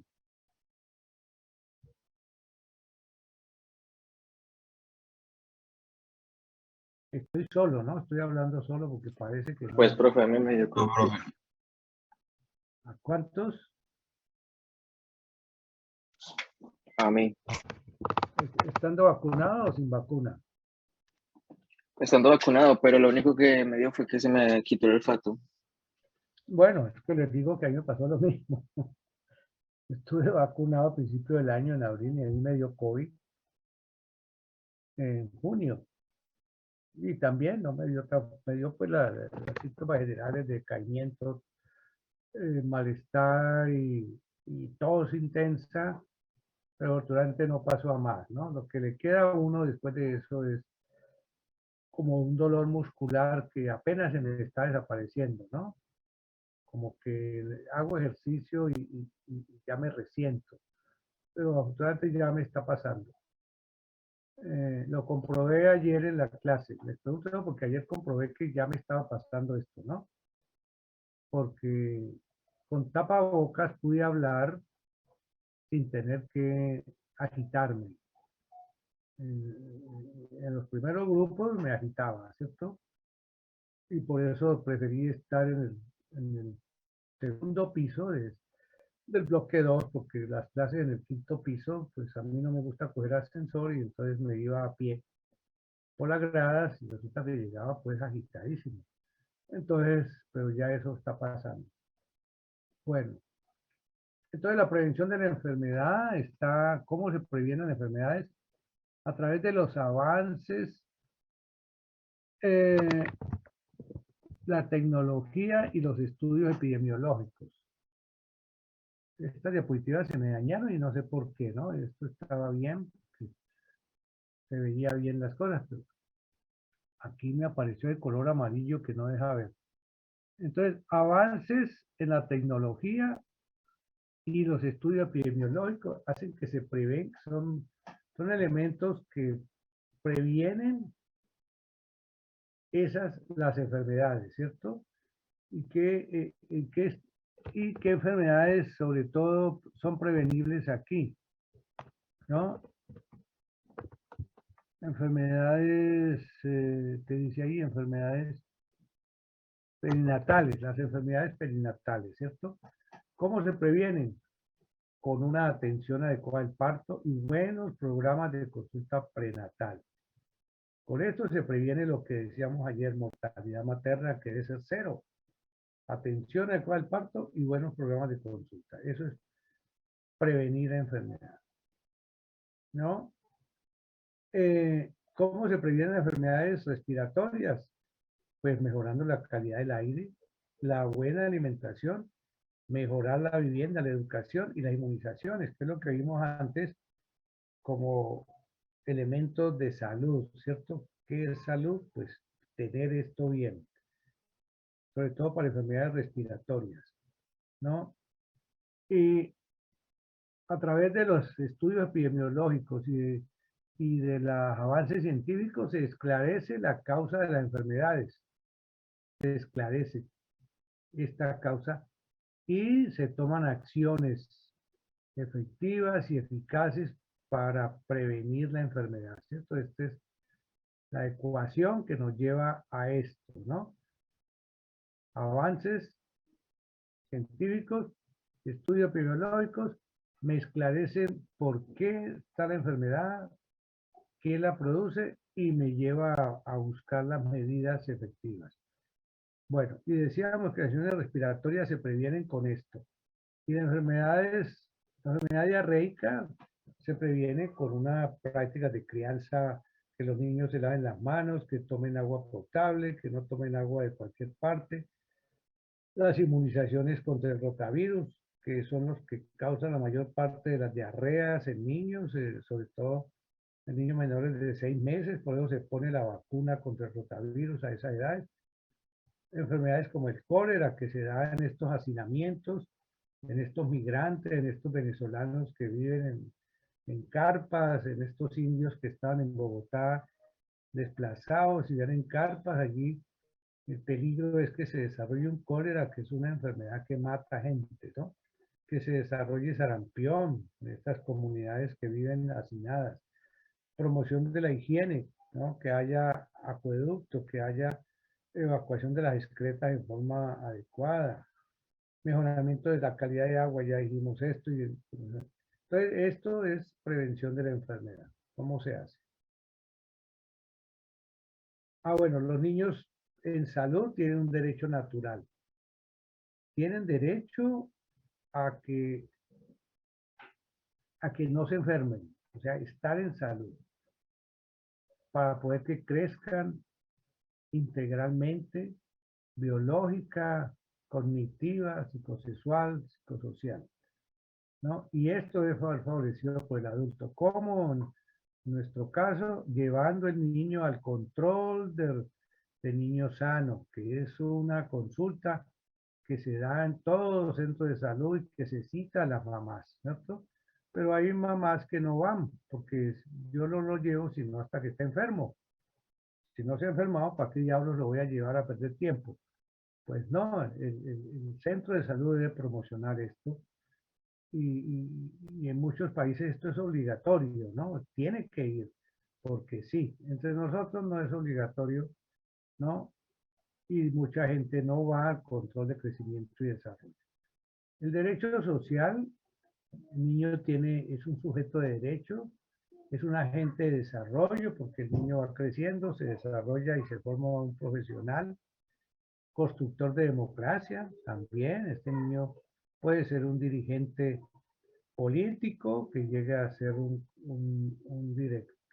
presidente, un gobernador, entre nosotros pues el ministro de salud, el secretario de salud del pueblo. Estos son derechos del niño.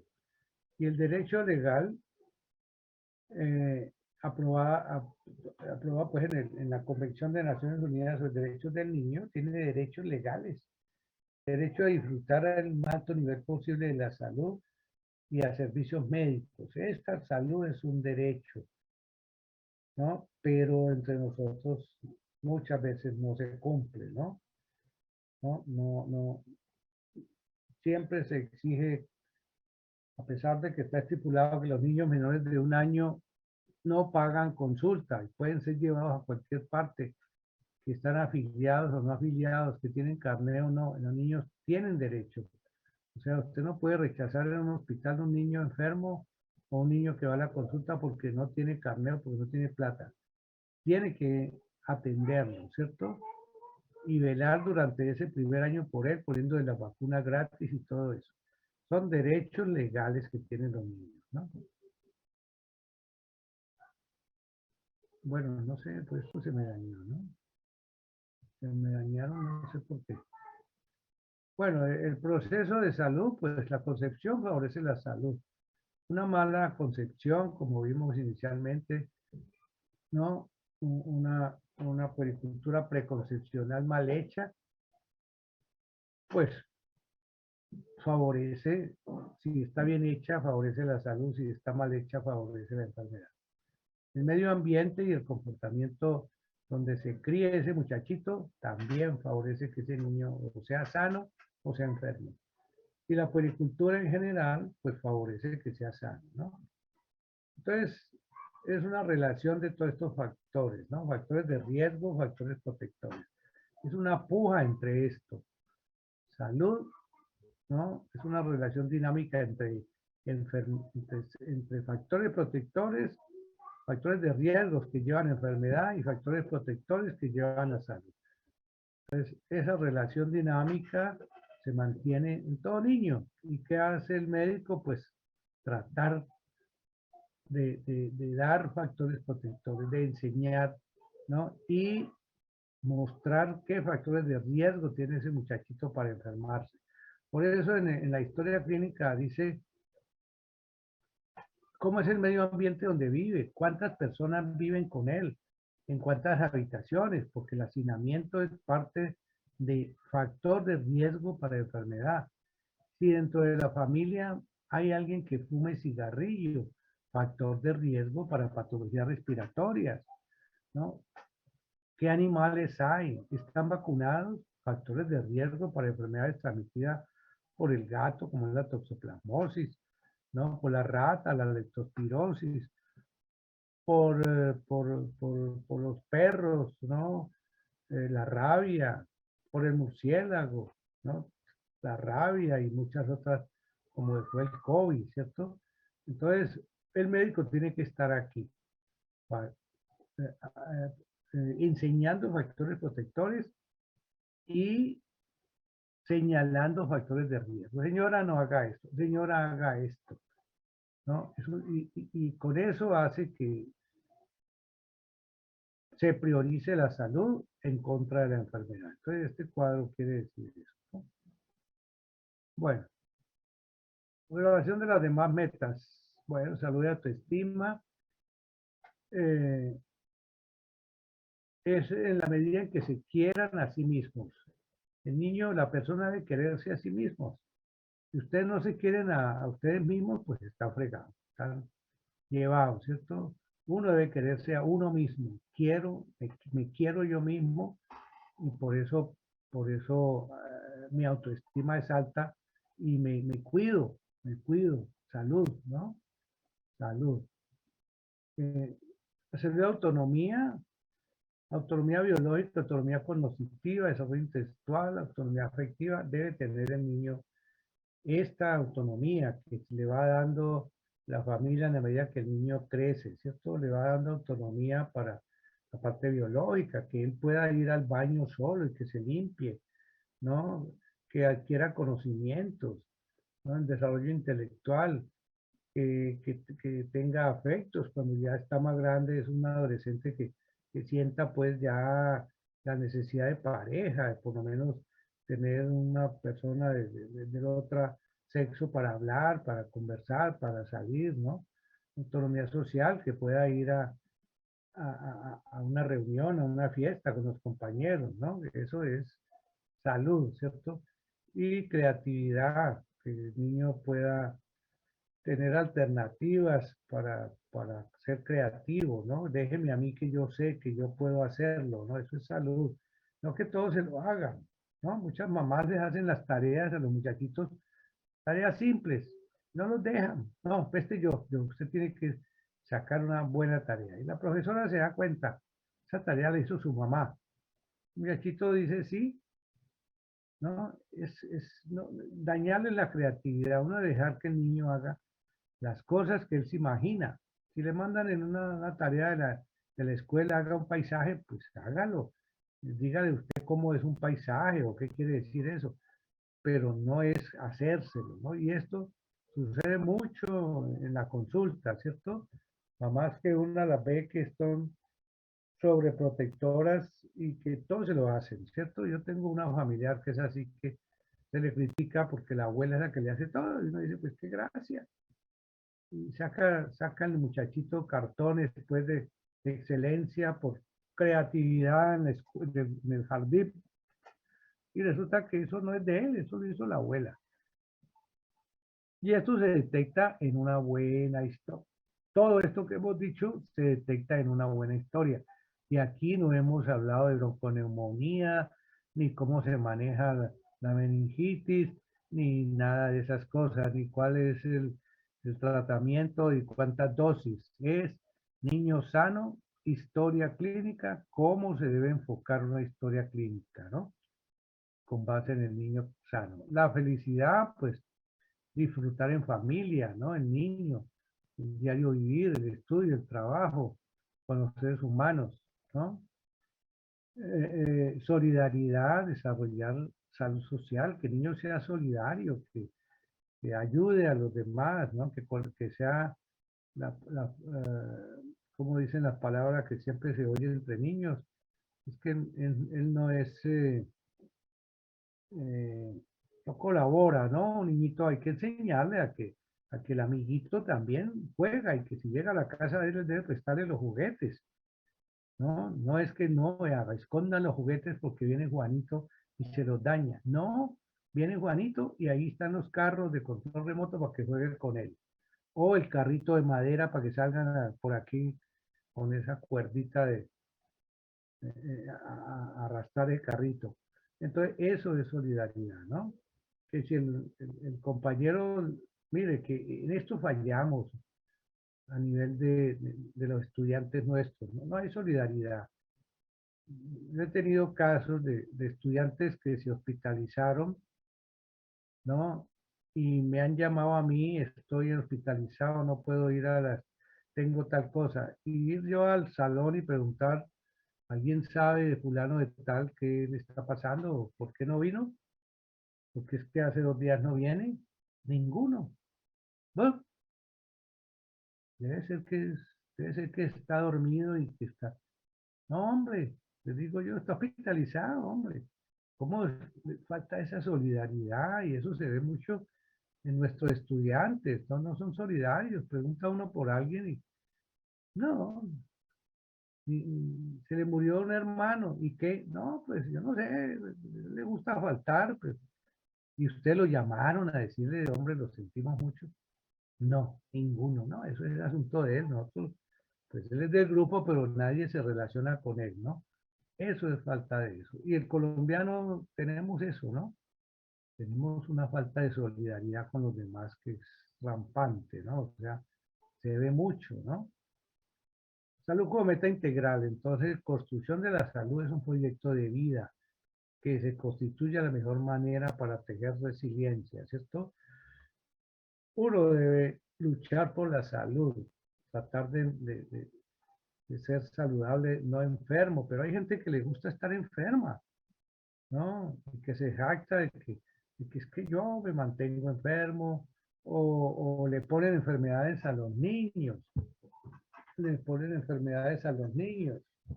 Hay un síndrome que lo deben buscar ustedes en la consulta. Voy a ver si encuentro no, no. Ya, muy de buenas que lo encontré. Miren este librito.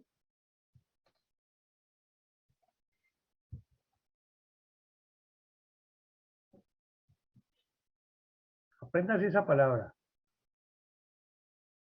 El nombre. Este es un señor alemán. Munchausen.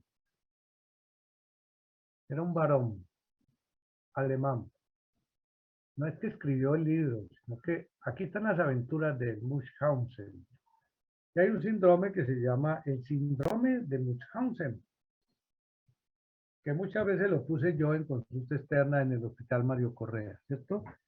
Y si le preguntan a usted al doctor Linero o a cualquiera de los médicos, doctora, o la doctora Nates, o al doctor Carrillo, doctor, eso del síndrome de Munchausen, ¿qué es?